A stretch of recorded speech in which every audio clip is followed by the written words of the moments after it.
Merci. Nous passons à la délibération 1135, rapportée par le vice-président Pascal Blanchard. Avis favorable de la commission. La parole est au groupe Synergie, élus et citoyens.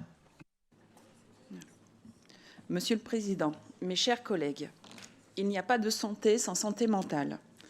Santé publique France a constaté une augmentation de 27% des tentatives de suicide chez les jeunes âgés de 15 à 24 ans entre janvier et mars 2022 en un an.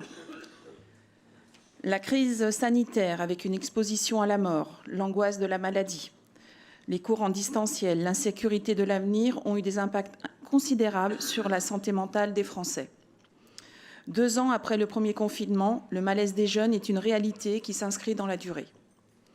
Dans cette épreuve s'ajoutent les difficultés d'accès aux soins psychiatriques avec des longs délais d'attente, voire l'impossibilité de prendre des rendez-vous avec un psychiatre ou un pédopsychiatre. La méconnaissance des dispositifs d'accompagnement, d'écoute et de prévention déployés sur tout le territoire par les établissements de santé, par les associations, par les collectivités territoriales, sans oublier le manque de moyens et de personnel dans les structures publiques, ayant comme conséquence la suppression d'activités. Au regard de la situation exposée, nous soutenons avec force la prolongation des dispositifs présentés dans cette délibération et déployés par la Fondation Action Recherche Handicap et Santé Mentale. L'aide aux étudiants déployée via les entretiens psychologiques, les ateliers de prévention et les rencontres partenariales répondent aux besoins. Les chiffres en témoignent. Il était indispensable de les prolonger jusqu'à la fin de l'année. Sans doute faudra-t-il aller au-delà et les prolonger jusqu'en 2023. De même, le point d'écoute adulte a fait preuve de son utilité. Son déploiement dans d'autres communes de la métropole sera nécessaire pour aider et accompagner davantage d'habitants.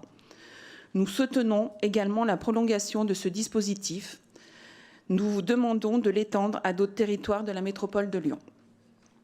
Maman aidante, comme beaucoup de familles et de proches aidants, j'ai pu constater très concrètement et personnellement le parcours du combattant auquel se confrontent les jeunes en souffrance psychologique. Ainsi, le groupe Synergie élus et citoyens vous propose de déployer les dispositifs actuels vers les adultes et les étudiants, en direction des enfants et des adolescents. Ces problèmes sont connus. Des propositions ont été formulées récemment par la Défenseure des droits, qui appelle à la mise en place d'un plan d'urgence pour la santé mentale des jeunes.